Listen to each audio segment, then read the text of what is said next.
All right, everyone. So in today's video, we're going to be working on replacing the air filter in a 2018 Jeep Grand Cherokee with a 3.6 liter Pentastar engine. For today's video, you literally just need the air filter. It's the same part number on a 2011 all the way up through 2022 for the air filter. So this process should work for all those vehicles. We just happen to be doing it on a 2018. But like I said, no tools needed, just need to have your new air filter and we are good to go for today's job. All right, everyone. So one of the most challenging things about changing the air filter for someone that doesn't have a whole lot of experience working on their vehicle is actually opening up the hood. So if you go into the driver's side door here, what you're going to see directly above the emergency brake pedal, that's going to be your hood release latch. So directly above the e-brake, just pull up on it. You'll hear that the hood will come up and you are ready to begin the job. All right, everybody, so I wanted to show this part of the video with the hood open because I know that sometimes it can be a challenge if you really don't know what you're reaching for once you've cracked your hood open from the inside of the car. So the mechanism that we are trying to kind of slide over so that the hood comes up is actually right here. So we are going to take this and push it to the side. So that is what we are looking for when the hood is cracked just a little bit. You can't see it when the hood's cracked a little bit, so I just wanted to take a moment here to show you that if you slide your finger in, we're just going across, and that will allow the hood to release upwards. All right, everyone, so in this next step of the video, we are going to be taking the top of the air filter box off, and what we're going to see for this is just a couple of clips that we can unsnap. We're going to see right here, and then there's a second one that's identical right on the other side. Over here, we just have a hinge where this airbox lid is going to flip up and allow us to take the old filter element out. So first step, press down on our second one, and then we should be able to lift directly up. So a couple of key things before we take this out. We just want to make sure that we have our orientation correct. So the long side of the filter is here.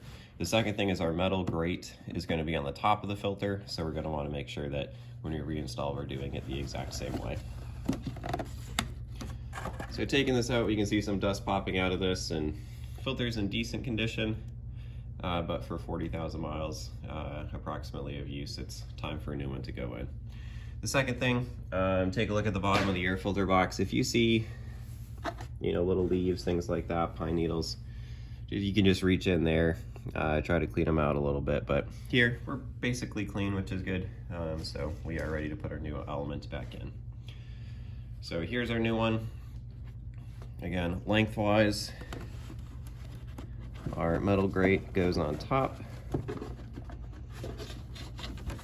And we are just fitting it in. So a couple things to note at this point. You want to make sure that you're not jamming it in there. You don't want to bend any of those paper fins.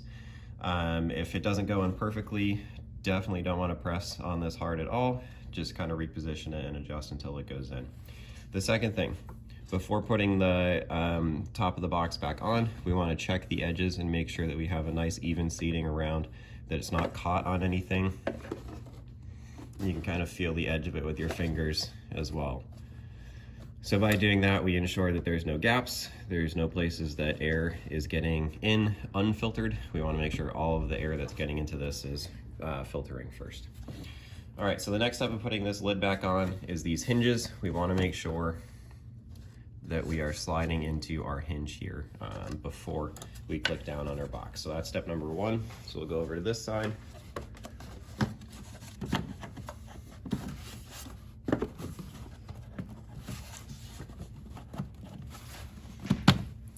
All right, so by doing that, again, we're just triple checking that we are fully seated on our hinge side before we start pushing this in and down.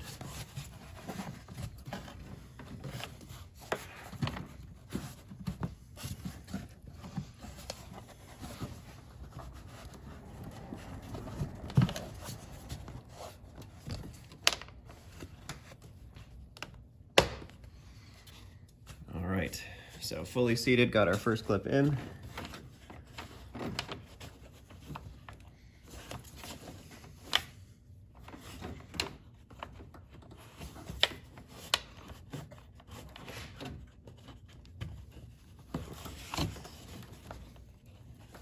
And the second one can be a little bit more challenging with the vacuum lines right there, but if we get those out of the way, just pops right in. All right, so after that's popped in, we're not quite done. Always want to triple, quadruple check. Having your air filtered is a big deal for ensuring your engine lives a long, happy life. So now that it's popped in, we're just going to feel around the sides.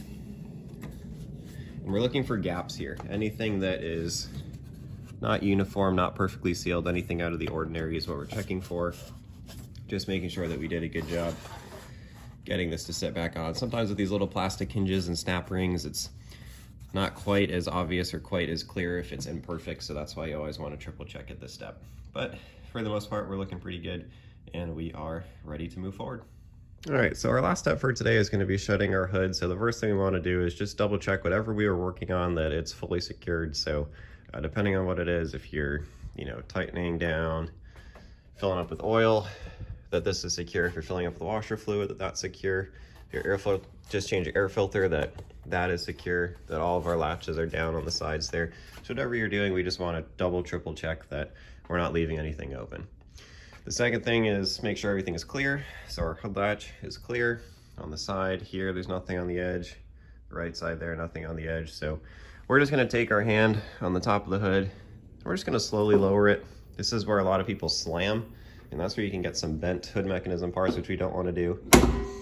So we just popped it down, and as you can see, the hood is not shut, and we didn't want to shut it right away. So again, we're trying to not damage our hood when we close it, and this is where you'll see a lot of people are judgmental about slamming hoods down, things like that. So all we do after we've done that is just place our hand over the top and just press down firmly. So with a nice firm press, you can hear it clicked in. See on the sides that yes, it has clicked in. And something that I always do is I'll just place my hand underneath. I'll press up firmly and just make sure that there's no movement. So by doing that, we're not damaging anything, we're not denting anything, and it helps us to make sure that we have safely closed our hood.